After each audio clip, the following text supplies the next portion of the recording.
Well, good evening and welcome to the second session for our pre-harvest workshops 2022.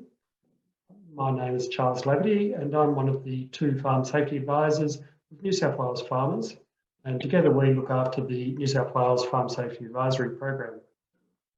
Joining us tonight for our presentations are Cassandra Lowe from New South Wales Farmers Workplace Relations, Rod Allen from Safe Work New South Wales, and Ian Porch, our Farm Safety Advisor.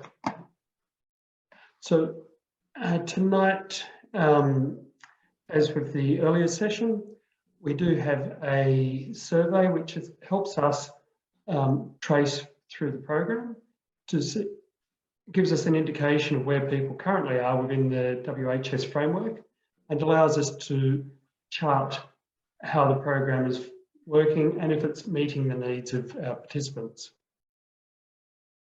Please take the time to use the QR code and fill in the survey. As we start, I'd like to acknowledge the traditional custodians of various lands on which we work today and the Aboriginal and Torres Strait Islander people participating in this webinar. I pay my respects to elders past, present and emerging, and recognise and celebrate the diversity of Aboriginal peoples and their ongoing cultures and connections to the lands and waters of New South Wales. I'd also like to take the time tonight for everybody to consider those that are having trouble at the moment with rising floodwaters, and part of tonight's session is looking at some of the needs that are going to arise out of the wet harvest that we're coming into. And at this stage, I'll stop sharing my screen and Cassandra Lowe from our Workplace Relations team will take the control. Good evening, everyone. So I'll be running through a few topics tonight. Because of time constraints, I only have around 15 minutes. I will be touching on multiple topics. Any of our members can reach out to us to discuss their individual needs, and we can provide that tailored advice to individual employers. So tonight I'll touch on the difference between contractors and employment relationship, the types of employment that you'd be looking at for harvest, pay arrangements for employees, so payment per the award versus payment of a flat rate, how provision of non-monetary benefits like accommodation or meals should factor into the pay arrangement, as well as obligations for employers in wet weather and flooding. So on the screen here, which hopefully everyone can see, it outlines the difference between an employment relationship and an independent contractor arrangement. Just because someone has an ABN and they issue a tax invoice, it doesn't necessarily make them a true contractor. A true contractor is, it's a business, they're running their own business, they're working for other people, they're working for one business for a short period of time to get a particular job or task done. And one of the key indicators of a true contracting arrangement is the ability for that contractor to subcontract or delegate work to other workers. So a contractor is not just one person, like a sole trader. They're usually a company or perhaps a partnership, but they're engaging other workers to do that work for the business. In terms of expectation of work, employment it typically can be ongoing or short term, but for contractors, they're engaged for that short period to get a particular job done. So I would say it is common in the industry to get individuals who have who are a sole trader to approach and say they want to be paid as a contractor. But as a general rule, if it's just an individual providing mainly labor and perhaps they have an ABN, usually those type of workers should be engaged as an employee. It could be a casual employee, but the fact that someone just has an ABN does not necessarily make them a contractor. You need to look at the total arrangement between them. So what's their degree of control over the work? Are they just doing the work performed directed by the business? Are they bringing other workers to get the job done? And is that agreed in writing that they have that ability to delegate work to others? You need to look at the total arrangement between the parties to determine whether it is a true contracting arrangement or not. So typically it is a contracting arrangement. So again, that contractor is typically a company. They're engaging workers to get the job done. Typically it's advisable to have that arrangement agreed in a written contract so that the arrangement is quite clear between the parties at the outset. In addition to that, there is another document called a subcontractor statement that can be issued, which puts in writing the confirmation that the workers' comp, liability for payroll, that all of that is the responsibility of the contractor. So in terms of here on the screen, there's a reference to useful links. So CIRA, State Insurance Regulatory Authority, and the ATO, they also have a helpful decision tool if you're trying to work out whether someone is truly a contractor or whether they should be engaged as an employee. So there's some helpful links, and we can send these slides out to those members who've registered for this webinar. So once you've determined whether someone should be engaged as an employee, you then need to work out what type of employment. So typically you may be looking at casual employment. So with casual employment, the employee's paid by the hour, and they get what's called a 25% casual loading to compensate for them for the fact that they don't get permanent entitlements like paid leave, and they have no guarantee of hours each week, which permanent employees do get. So the rate is it would be 25% higher for a casual compared to a permanent full-time or part-time employee. But there is more flexibility in terms of there being no guarantee of hours each week. For harvest, obviously we know generally employees are doing bigger hours. So full-time option full-time employment is still an option during harvest. It's just that you do need to keep in mind the employee is accruing leave. So when they leave your employment, there will be annual leave that needs to be paid out. And typically there's also a 1 week notice that you would need to give as well to end the employment of a permanent employee. I mean, part-time employment is still an option, but part-time employee is someone who's guaranteed less than 38 hours per week, and they're accruing annual and personal leave on a pro rata basis. Generally, part-time employment's not going to be that applicable to a harvest employment scenario. So in terms of applicable awards, generally for grain harvest, we're looking at the pastoral award, which is your underpinning award for farm hands. There's also two road transport awards for truck drivers, one that covers local truck driving work, and there's a long distance road transport award that covers truck drivers driving either interstate or more than 500 kilometres within the same state. So it is important to note that truck drivers are not covered by the pastoral award. There is particular road transport awards that have different conditions that apply to truck drivers. So these awards set out the minimum rates of pay and when penalty rates such as overtime apply. So as I've just indicated, the award sets out those minimum rates of pay and conditions such as overtime. However, some employers like to vary how they pay compared to the award. So a good example is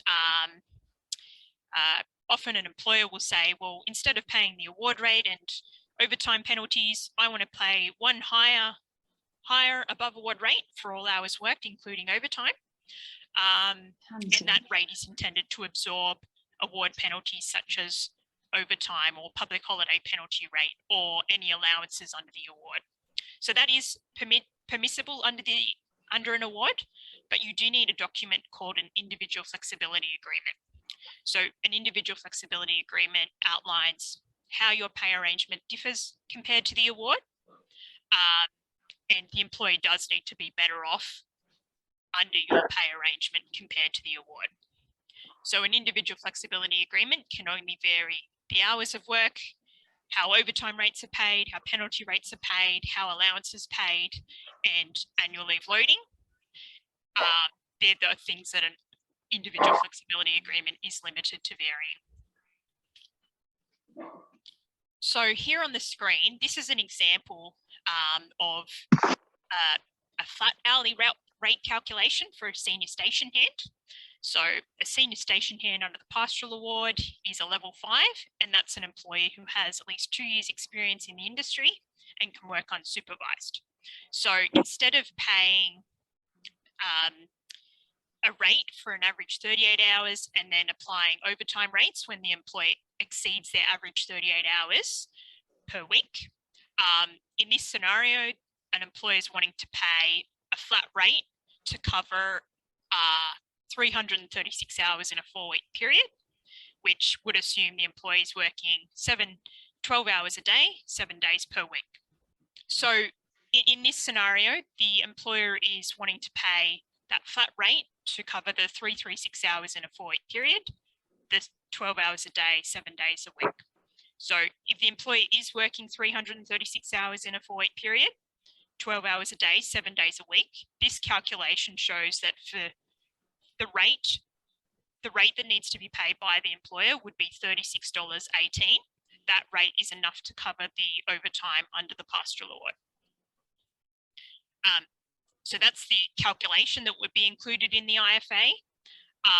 And then there would be other particular wording that needs to be addressed in that individual flexibility agreement. So for our Workplace Relations Essentials members, the Workplace Relations team can assist in drafting and tailoring these documents for your employees. So it is important to note that the IFA is looking strictly at the monetary pay arrangement, the hourly rate you're paying, or in the case of permanent employees, it might be a set weekly wage absorbing overtime. Provision of non-monetary benefits like free accommodation or free meals, they can't be factored in when you're working out whether the employee is better off compared to the award. These benefits, such as free accommodation or meals, they have a value definitely, but you can't pay less than the award rate or not pay overtime, for example, just because you're providing those benefits. The way it needs to be worked out, whether you're paying the award rates and overtime or a flat rate, is that the rate needs to be sufficient for the hours the employee is working. And it is possible to agree in writing that you're charging an employee for those services. So you can charge an amount per week for rent that reflects the market rent you would get if you rented it out. But if you're deducting that from the employee's wage, that needs to be agreed in writing in a deduction from wages agreement. So unless a legislation or award authorizes a deduction, you do have to have that written agreement with the employee agreeing for an amount to be deducted from their wage, and the amount needs to be a reasonable amount. So that's an option if you're wanting to charge an employee for an amount for those non-monetary benefits. It is important to note that providing free non-monetary benefits could have fringe benefits tax implications for an employer. So it would be a good idea to talk to your accountant about that implication. The other thing under the pastoral award is there is what's called a with keep rate, which is a set amount of $140.31 per week that the employer can deduct from the employee's weekly wage, only if they're providing meals and accommodation. Often an employer will say, well, that $140.31 per week, it's not actually covering the cost of the meals we're providing or reflecting the actual rent of the accommodation. So if that's the case, you can have that, you can deduct an amount that reflects the actual cost of what you're providing, but you do need that written deduction agreement specifying the amounts that will be deducted from the employee's wage for those benefits. And it's important to note that that with keep rate can only be used if you're providing meals and accommodation. If you're just providing accommodation and wanting to deduct an amount, that's where you need that separate deduction agreement. And the reason you don't need a written agreement with that if you're deducting the with keep rate, is because that with keep rate is permitted under the award. So again, this slide here is just a reminder that deductions from wages do need to be in writing and signed by the employee. It does need to be principally for the employee's benefit, that deduction. The deduction agreement should specify the amount that will be deducted, and also the frequency of that deduction. So for example, if you're charging for actual cost of meals, well, you would have to be issuing you may be needing to issue a deduction agreement once in different pay cycles, for example. So the last slide here is just touching on obligations of employers in wet weather and flooding. So the good thing with casual employees is they're not entitled to payment if they don't attend for work. So if they're told not to come the day before because it's wet or the morning of, they're not entitled to any payment. However, if a casual employee does attend for work, there is a minimum payment of 3 hours that they need to be paid, even if they work less. For full-time employees under the pastoral award, there isn't a minimum engagement period per se, unlike the casuals, which have the 3 hours. But for full-time employees, they're guaranteed that 38 hours average per week. So because full-time employees are guaranteed that minimum weekly payment, usually the 38 hours or whatever their agreed weekly wage is, usually even if it's wet, that wage would need to be continued to be paid if the employee is ready, willing and able to work. But there is an ability under the award for the employer to average the employee's hours across a 4-week period. So that means the employee can be, you can pay the employee and request for them to make up those hours in that same consecutive 4-week period. It is possible if it is wet weather, by agreement, the employee could use the annual leave to cover for their absence. But that would be by agreement between an employer and an employee. The other thing that can be used, this is not for example, raining, it's more used where, for example, there's some sort of flooding that means the workplace can't operate. If there's a stoppage of work for which the employer is not responsible and that workplace can't operate, there is an ability for an employer to stand down an employee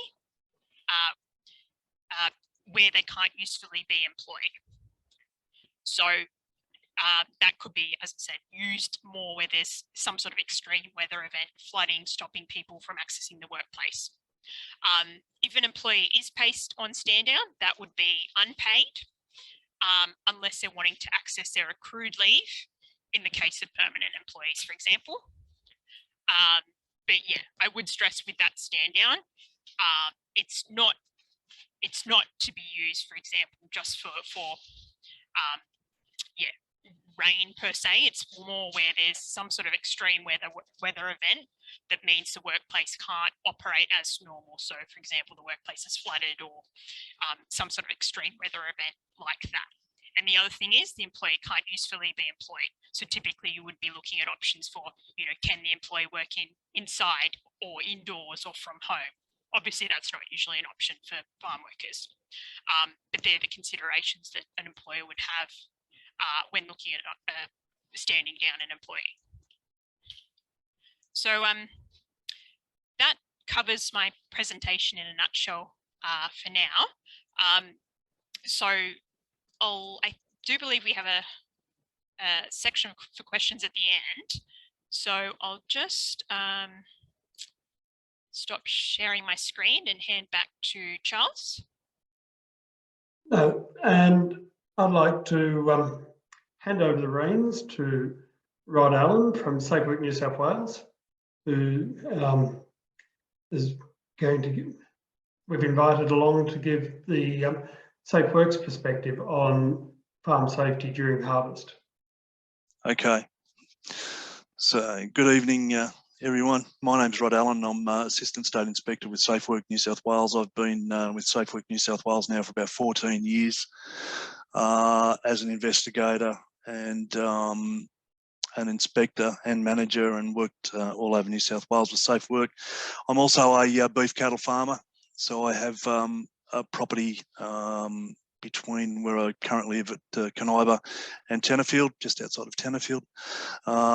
So I'm a farmer as well, and understand the difficulties of farming in the wet at the moment.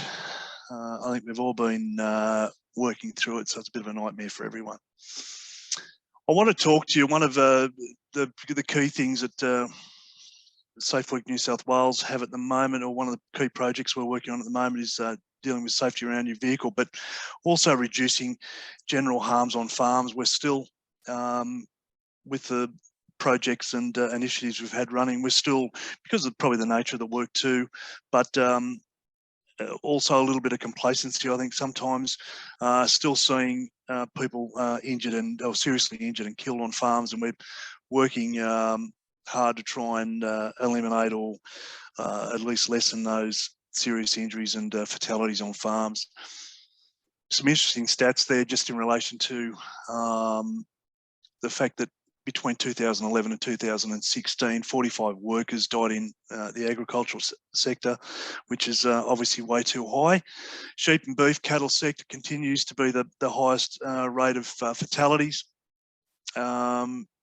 which is interesting as well, and a few other stats there, a few other snippets of information. But interestingly, a general agricultural claim for a workers' compensation claim averages at $24,000, where all other industries average at $17,000. Now, I don't know whether that can be attributed to the fact that it, because of the nature of the work, it takes a little bit longer to get back into that type of work if you've suffered an injury. But if you're a what we call a person conducting a business or undertaking, or an employer, it's interesting to bear in mind that those costs are more expensive if you do have an employee or someone in your within your employment that's injured. Costs can be obviously higher than general claims. So, Safe Work New South Wales actively engage industries to enable work health and safety laws to be followed. I had a meeting this afternoon prior to this presentation discussing how we're going to roll out certain projects, and discussing with some industry bodies how we're going to roll out some of our strategies. We don't just obviously concentrate on the obvious stuff that a lot of people think we do with scaffolding collapses and construction sites and that sort of thing. We deal with every workplace. We deal with retail. We deal with farmers. We deal with transport industry as well. So I'm actively, or currently, the lead inspector for transport in New South Wales and agriculture within my team, and currently focusing pretty strongly on getting this information out to farmers. I've obviously got an interest myself, and know what it's like to run a property, but also because of my investigation background, want to see some reduction in the in injuries and fatalities that we're currently seeing. We provide workplaces. We don't try to dispel a few myths. We don't come into properties or into workplaces and wield a big stick and tell you we're going to issue notices and give you a hard time. Safe Work New South Wales, we were previously known as Work Cover. We've taken a little bit of a different tack. Well, not a little bit, quite a lot of a different tact, and we now take a lot more of an advisory and assistance approach, which I think is fantastic, where we can come onto your site, offer advice and assistance to you, with the assistance, obviously, of industry bodies like New South Wales Farmers, working in partnership with other industry bodies and providing assistance to farmers coming onto farms. We can talk to you about chemical management. It doesn't cost you anything, obviously, to have us on site. Chemical management, just general farm safety, and we also offer, as a result of having us on site, we offer those safety rebates. So I believe attendance or at this within this webinar makes any of those attendees eligible for our $1,000 small business safety rebate as well. We issue licenses and registrations for high-risk work activities, so things like forklift licenses, crane licenses, that sort of stuff. That's pretty self-explanatory that we do that sort of work, and conduct investigations into workplace incidents. One of the things that I was talking to someone earlier today about was the fact that I think that with the hundreds of serious incidents and fatalities that I've investigated over the years, there's not one of them that wasn't preventable, either through simple means, simple processes, simple controls being put in place, or someone doing the right thing and not being complacent. Those people probably would, well, definitely would still be alive today, or not have suffered serious injuries or fatalities in the workplace.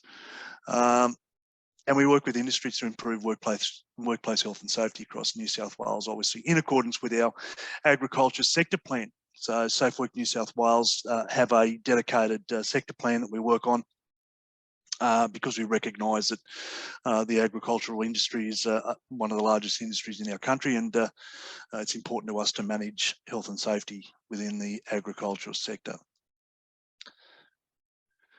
So we're here to talk about harvest safety tonight. Obviously on the North Coast, I think we've got a fairly wide range of harvesting and or farming activities up here. It's obviously not just the beef cattle. We don't have any sheep here on the North Coast, obviously, but we do have other farming and a lot of cropping, tea tree, sugarcane, macadamias, your tropical fruits, avocados, and blueberries.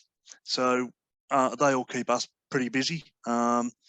And I understand, as do other inspectors around the state, that we all have different harvesting commitments and different harvesting requirements around the state. So we try to cater whatever we do and the information we provide to our stakeholders, to the businesses out there, cater for everyone with the way we work and the information we provide. One of the things that I've noticed, I'm not actively involved in harvesting, but I am actively involved with machinery on my own property. And one of the things that I find regularly, especially when my children, I've got adult children now, obviously, but when my kids were small, I always had to be aware of where they were. If I was operating a tractor or a stock truck or whatever, and I was moving around the property, I had to be aware where they were going to be, and other family members for that matter. From time to time, I might have one of my brothers-in-law helping me to muster cattle, or just generally moving cattle from yard to yard. You need to be aware of where everyone is. Talk to your family members, let them know what you're going to be doing on the day. If you do have small children, keep them away from the work area. We still have incidents where children are struck by mobile plant on farms, and it shouldn't happen. It's just a matter of planning a little bit prior to conducting the work. I know that with most properties, you've also got a residence somewhere on that property, so sometimes it can be difficult to isolate people, but it's important to talk with family members so they know what you're doing. Consult with your workers and contractors, talk to them about what you're going to be doing on that day, what type of machinery you're going to be using, what type of equipment or attachments you're going to be using on machinery, and what's required, where you're going to be moving that equipment, so you know where they are and they know where you are. Ensure that a suitable communication system's in place. Recently, well, not recently, but 12 months ago, my father-in-law passed away while he was feeding cattle on his property.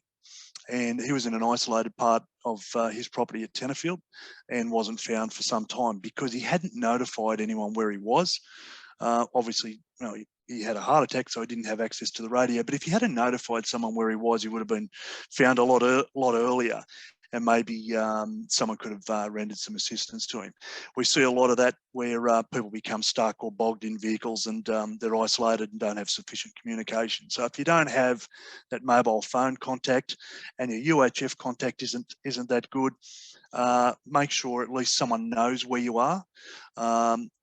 There's lots of other technology out there as well. If you do have a larger property and you're working in isolation, to try and make it a little bit safer for yourself. If you don't have a buddy or someone else you can work with, or you don't have an employee that knows where you are, just make sure that a family member, at least someone, knows where you're going to be, and notify them time of start and finish if you can, when you expect to be finished the work.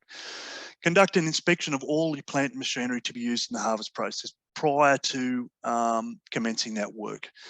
Make sure that your plant and equipment, any equipment that you're going to be using on the farm, is fit for purpose. Make sure that you're not stopping halfway through the harvest process and checking to see if something's working, and they're halfway through a job, forget to turn something off, and you've still got machinery spinning, turning, or whatever, or getting off a tractor and leaving it running, leaving it idling. And I've seen so many occasions where tractors have jumped into gear by themselves and people have been run over as a result of that. So make sure your equipment's working as it should be. Be aware of environmental factors prior to commencing work. So don't tackle jobs if you think you're going to be, there's a chance your vehicle's going to be bogged, or if you're going to be working in extreme heat and you're not prepared for that extreme heat.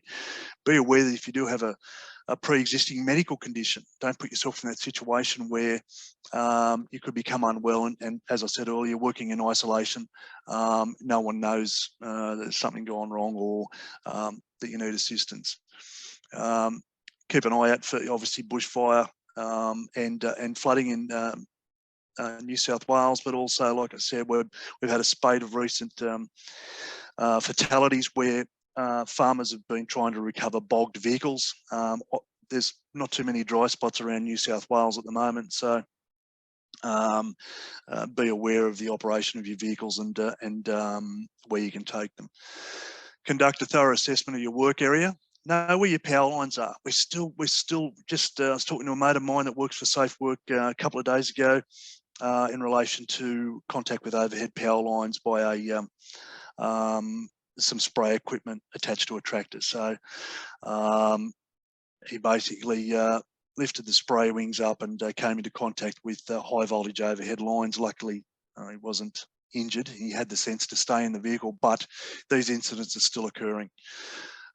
So know where your power lines are. Know that you should consult with workers or anyone else that comes onto your property. If you're going to have contractors coming onto your property and conducting work through the harvest process, that they're aware of overhead power lines as well, especially things like tippers, any plant machinery that lifts or shifts loads underneath power lines. Know where they are. We, as part of the rebate that we're offering at the moment, I think there's Essential Energy are offering some high visibility overhead markers. They currently retail for about $130, $135 or something. With the $1,000 rebate, Essential Energy will fit those for free for you. With the $1,000 rebate that we offer, I think that'll get you about 7.5 of those markers on your property. So, as I said, you can talk to Essential Energy about identifying, putting those markers on overhead power lines if you do have overhead power on your property. I do. I've got markers on my place. They were there some time ago, but talk to Essential Energy about getting those markers put in place. If you have a larger scale property or a larger scale movement of plant and equipment on your property, you may need to consider a traffic management plan, actually planning out the process about deliveries or movement of vehicles on your property. And ensuring that you have clear delineation of pedestrians and workers on foot away from those vehicles, maintaining exclusion zones away from the operating plant. It may be that you think you're working in a paddock in isolation and you don't realise that someone's trying to get your attention and they're in a blind spot. We've seen that in the past. Things go wrong. So make sure you have a traffic management plan. You consult with everyone. You talk to them about safe work processes and exclusion zones, and you keep people out of that work area. Consider one-way movement of vehicles if possible. So if you do have a strong through flow or a heavy through flow of vehicles, consider just one system of or one direction of travel so that you don't have multiple vehicles crossing over paths and congesting work areas. Plan for emergencies. We have this information available on our website. They're all fairly standard types of information that everyone should have. I've been guilty of not having this at my place. One of the things that I know Essential Energy constantly or regularly speak about is their Look Up and Live app. Absolutely brilliant. I've downloaded it to my phone. It gives you live information on where overhead power and electrical assets are on your property. It's been mapped across New South Wales, and absolutely brilliant app to have on your phone. Completely free, doesn't cost you anything, but just a handy one to have. Obviously, if you're going to be doing any excavation work, dial before you dig, and obviously all those essential emergency services and other hotlines there available as well. One of the other ones that we do have is our Speak Up app, where if you would like to notify us of an incident or some sort of safety concern that you have, then you can access our Speak Up app, which is free of charge as well. And you're completely de-identified and make an anonymous notification to Safe Work New South Wales. This is just a pie chart in relation to safety around your vehicle. Gives you a bit of an idea of the types of fatalities that have occurred as a result of involvement with vehicles and other fatalities on farms.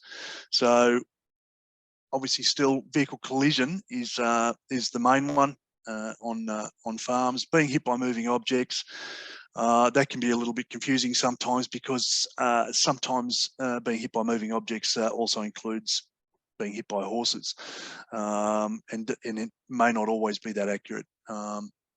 Interestingly, I think we had a woman we've just received information that a woman was killed in Queensland after being kicked by a horse in the last couple of days. So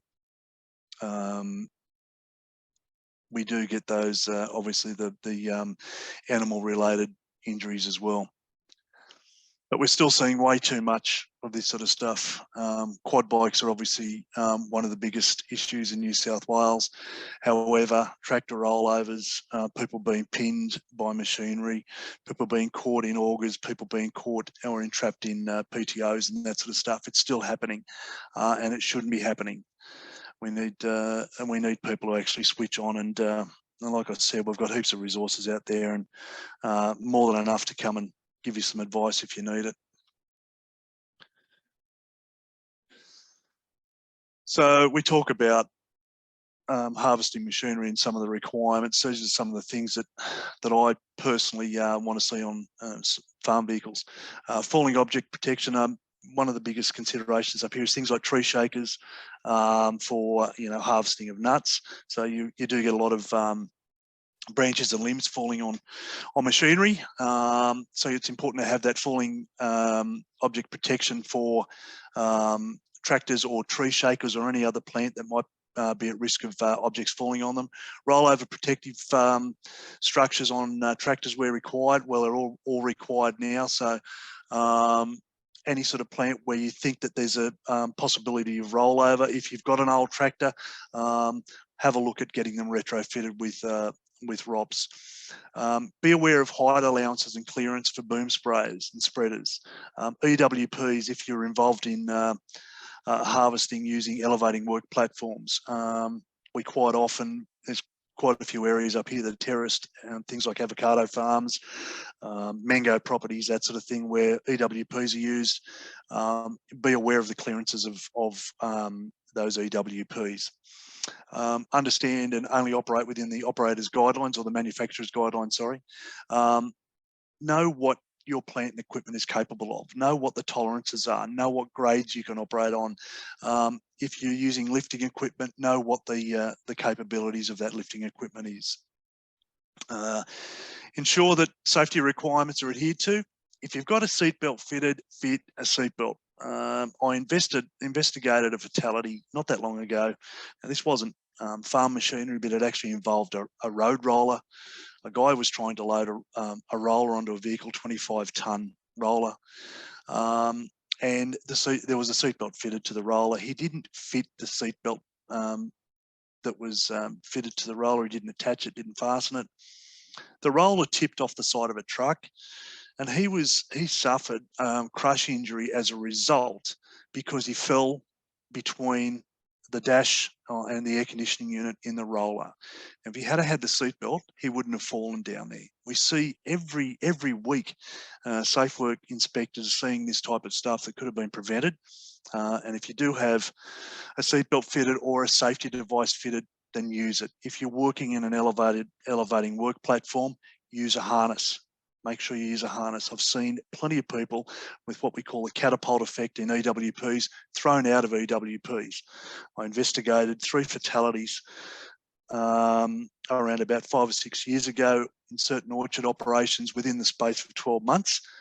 All of those 3 persons were thrown from EWPs from 7 or 8 metres in the air. Ensure that guarding's in place where required. So if you've got unguarded augers or PTOs or any other machinery that you're operating on a property and it requires guarding that could become a catch or an entrapment issue, get some guarding on it. Talk to the manufacturer about what sort of guarding should be in place. If you're handy enough yourself, put your own guarding on it. Just make sure that it operates as it should be and as it should do and prevents any other further injury. So these are just some of the examples of the types of incidents that we see. A farmer died after being crushed by a tractor when trying to jump start it at a property. We're still seeing vehicles left on grades with without handbrakes, without park brakes put on, without wheels chocked. Obviously, a lot of farm machinery goes, you might use it this harvest season, you don't use it for until the next harvest. So you need to make sure that things are functioning as they should be. And as I said earlier, that machinery equipment's fit for purpose.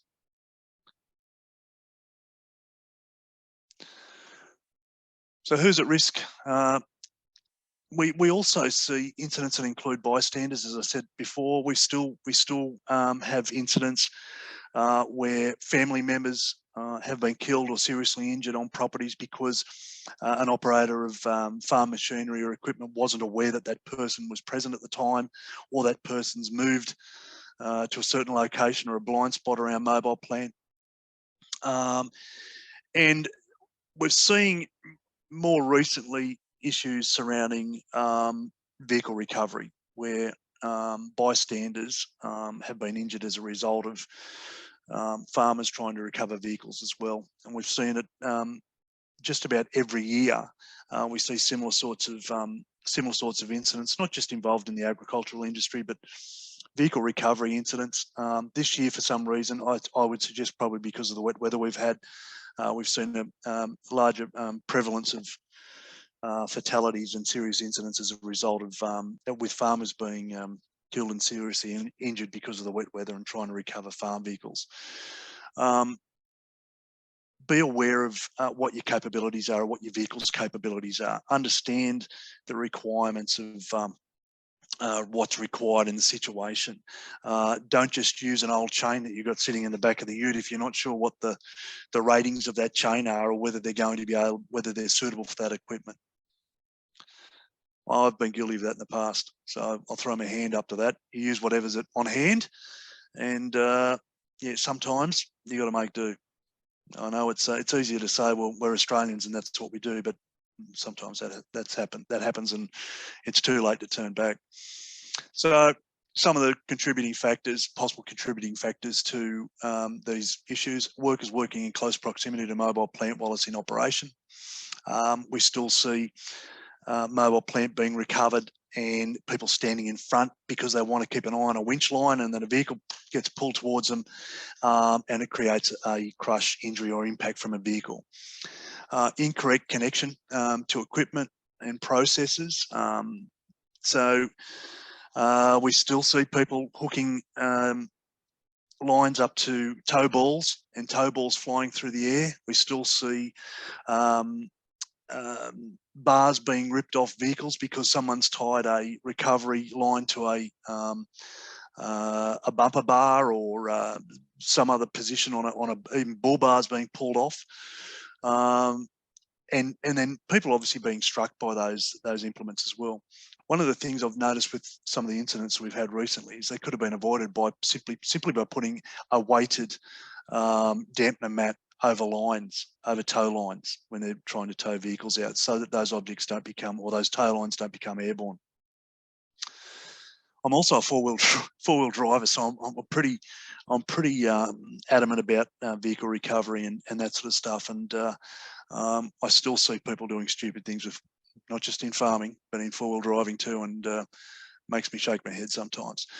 Are there insufficient methods and equipment to ensure consistent communication is occurring? So if you've got other people assisting with the recovery, make sure you're talking to them, make sure you know where they are, make sure that they're standing clear. Set up an exclusion zone to make sure that they're out of the way. If you've got a spare UHF radio, talk to them, know where they are. And obviously know your equipment as well.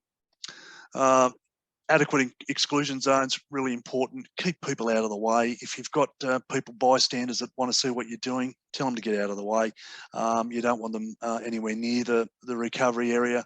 I've seen in a previous occupation that I was in, recovery lines, steel cables break and whip around.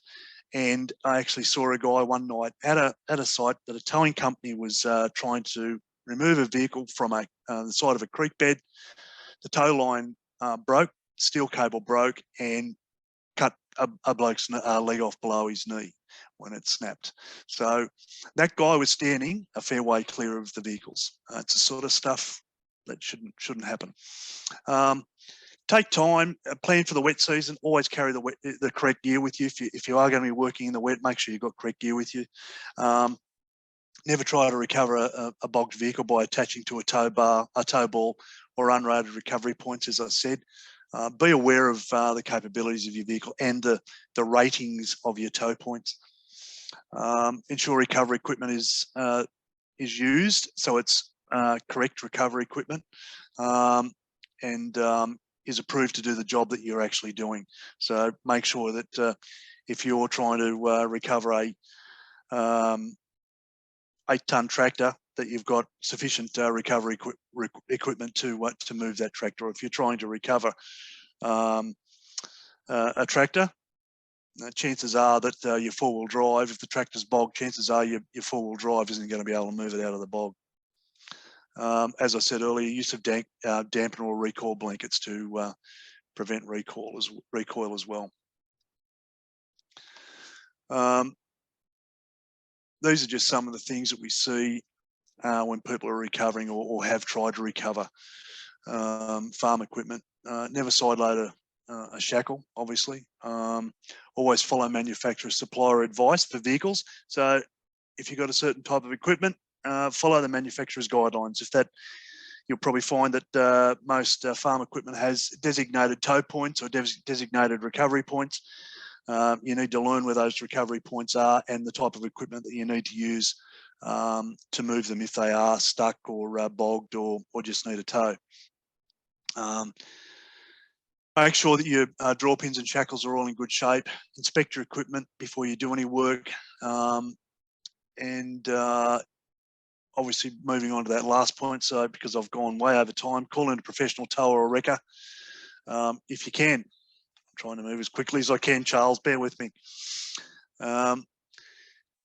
Once again, consideration should be given to a buddy system. If you've got someone that can work with you or you know someone, let them know where you are, let them know what you're doing, let them know where you're going to be and when you're going to finish work. Be aware of your workplace layout and design. Tell someone of your movement records. Be aware of training, information and instruction for workers. Make sure you've got sufficient first aid in the workplace. Make sure you've got adequate communication systems. That guide that you can see on the screen there on the left-hand side, the farm emergency card, we hand those out at our field days. So we've got Primex coming up in November here at Casino, and we hand those out. However, we're in the process of making them available through our website as well, free of charge. So you'll soon be able to download those. We were doing, if you turn up to one of an ag show that we're at, you can get the core flute models, but they will be available soon on our website. Small business rebate. So attendees tonight eligible up to $1,000. We can also, as I said, provide safety solutions for your business. It's not just about us, as I said earlier, coming out to investigate when something's gone wrong. I've previously, my previous role was within construction services, and I've come over to this role earlier this year.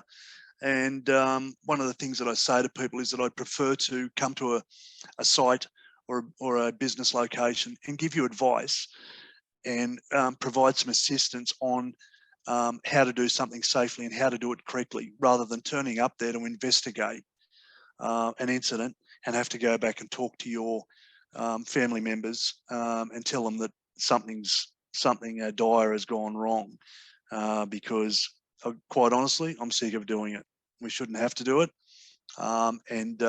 Once again, I'd be more than happy. We bend over backwards if you need assistance or advice on your farm. I'll put my phone number and my email address in the chat when I've finished. I'm more than happy for anyone to call me if you want advice anywhere around the state. If you'd like to book an advisory visit with us, more than happy to do that as well. I'm going to move through the rest of this very quickly. Well, that's it. There we go. Thanks, Charles. Thanks, Rod. Sorry if I pushed that button of action early. Oh no. I was waiting for it actually. I was just waiting for the big hook to come out. No, look, thanks for that very comprehensive discussion there. We are aware that people may have other things to do this evening, so please, if you feel like you have to leave the session, that's more than that we understand, and be aware that this is being recorded and will be forwarded to the registered participants as well as being available through the Farm Safety Program website. If there are any questions and you do have to leave the webinar, please put them in on the chat along with your name, and we'll endeavour to answer those directly with you. I'd now like to introduce Ian Porch, who's going to be talking a little bit more on vehicle recovery, as well as mental wellbeing, as well as some aspects as to the Farm Safety Advisory Program. Thanks, Charles. And I'm just thinking, for the sake of time, it's 7 o'clock now, and we said that we'd finish up around 7 o'clock. And given most of the material that I was going to talk about has been covered, thank you, Alan. You've covered recovery well. So I won't run through my presentation for the sake of running through and downloading information. What I might do, though, is just ask Chris, because we've got Chris, and Chris, I'm going to ask to you a few questions, if you don't mind, if you're able to have a quick conversation. If you're there still. Working out how to unmute, but I think I've done that. Oh, g'day, how are you? Hi, it's Chris and Pat here. Okay, yeah, nice to meet you. And I'm conscious that it's been a download, so I think I might just start off to the conclusion of the seminar today, just by asking you some questions and really just gaining your feedback in terms of your first one being, what do you see the biggest risk or hazard that you face on your operation? Probably, I would say, from where I sit in the homestead, fatigue during over harvest is really quite a big one. Yes, yeah, I think that's as far as I'm going. What about you? Yeah, Patrick agreed. You know, the 18-hour days, the trucks that come up 2 in the morning, when everyone, you know, we started work at 8 in the morning. It's really hard to manage that one. So are you in a wet area? I'm guessing you probably are, given it's wet just about everywhere. Yeah, we're west of Moree and we're between 2 rivers. Oh yeah, so it's, yeah, okay. So how long till you are able to get on your country? Well, how long do you reckon? About probably a month. Probably a month. We usually start harvest round about Melbourne Cup Day, but Copeton water is coming out regularly, and flooding us all. So we don't know when they're going to stop letting water out of Copton Dam. Yeah, okay. So the way it's looking now, like it's potentially going to be similar to last year by the sounds of it up there. That's right. Yeah, I've just done a course through Tocal, Right. and one of the module that we just did was like 8 assignments on work health and safety. So Oh, good. I thought I'd follow it up with this webinar. Yeah, yeah. Look, just out of interest, we're going to run some easy to do WHS workshops around New South Wales after harvest. So we're just going to get harvest out of the way, and it's going to probably complement what you've actually already learned through TOCOL. So we are going to present and then run through some checklists and hopefully end up everybody's got an action plan at the end of it with regards to farm WHS. So that's something just to keep an eye out for. And the other thing that just, again, may or may not be of interest, we're looking at running some mental health first aid training as well. So it's particularly important, as you know, given the last few wet years at the end of, you know, those extended drought that we went through. So people, you know, have gone into probably stress post the drought, and now it's, you know, stress as a result of the wet weather and conditions. So it's something that you might be interested in as well. Yeah. I think so. Yeah, we do. We've got cropping and we've got shearing and we've got cattle. So we've got 3 things to think about. And I have done an assignment for Tocal and identified the hazards and tried to minimise the risks. That's good. That's good. Yep. All right. So recovery, have you had any close calls at all with recovery, just out of interest? That's a picture of one of my machines in the back there, if you can see. Yes, whereabouts are you? I'm north of Dubbo, Galargambo and Toorawina. Yeah. So that's a planting time, obviously, and that's a good example of what most farmers have been facing this year. Have you had any, sorry, just to go back, have you had any near misses or anything like that? That'd be one for Pat. Not really, no. No, not really, no. I think at this stage, I think I've got a fairly level head about these things, and I do remember one incident.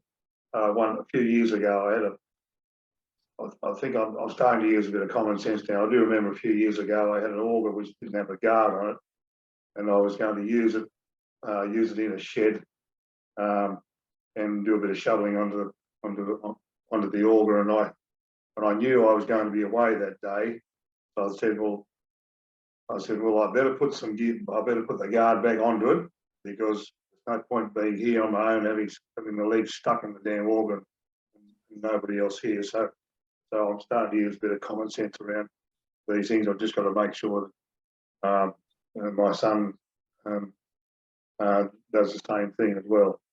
But I think as you get older, you start to think a bit more and think about, well, I mean, something could go wrong if you don't take a few precautions. That's right. And we had a girls' birthday lunch the other day, and the main topic of conversation was who had the appropriate strap for recovery of a bogged vehicle. Yeah, okay. And what did you come up with, or what do you use there, Pat? What sort of? Yeah, we've got a 100-ton a strap rather than a chain. Yeah. Okay. Sort of thing. Yeah. Okay. That's good. Yep. Is it a snatch one or just? Yeah, it's a snatch strap. Yeah. What are they made? They're made out of nylon or something, or whatever they are. So, yeah, I take your point about I was aware of cables snapping and being very dangerous, that sort of stuff. I know that these things are much safer now anyway. Yeah, so long as you don't get slingshot through the front window of your cabin. I've had, we've had stories of people that have used those straps, and there's been a sudden jolt, not sudden stop, and it's they can be quite dangerous. Oh, okay. We just recommend that you wear a seatbelt just to avoid any slingshot effect or potential slingshot effect. Yeah, okay. Yep. Yeah, just something to bear in mind. Have you got any more suggestions around recovery of vehicles that we may not have covered? Look, my presentation was pretty well going to cover what Alan did. A couple of other things just to bear in mind is, you know, if what do you say, 100-ton strap that you got? 100 ton, yeah. Yeah, so that should be way suitable enough for most machinery. Yeah, one of my tips was just make sure that you know the weight of your vehicles, and also if it's properly bogged, you know, the weight can be really double. So Yeah, it's yeah. you know, call it 30 ton. Well, if it's properly bogged, it could be 60 ton. So we just need to ensure that we're aware of that factor. Yeah, pull straight. That's pretty well. Yeah, obviously use the recovery points on the vehicles. Make sure that your drawbar is suitable and your draw pins suitable as well for that additional weight. Yeah, a lot of common sense. It's really, you know, and to be honest, it's really just having a think prior to jumping into the task. You know, take a bit of time to consider where the hazards are, where the risks are, and making sure no one's standing by and you're communicating properly with the two drivers. But they're the main things. Yeah. But if you've got a 100-ton strap, well, that's good. So I think another big thing at harvest time is day or night is visibility of employees, etc. Make sure they got the high vis gear on, which is not hard to do. Yeah, that's right. And make sure. I think we all get a bit slack sometimes. I can't be bothered putting that stuff on, but I think it's pretty essential these days. Yeah, no, it's a good point. Yeah, absolutely. And big machinery. Yeah. So yeah, I said rather than download, I think we might call it an evening, Charles. Yep. No, thank you, Ian. Thank you for our presenters and those who attended. And once again, the recordings shall be made available over the coming week. I wish everyone a safe and happy harvest. Thank you. Okay, thanks Thanks, guys. everyone. Thank you.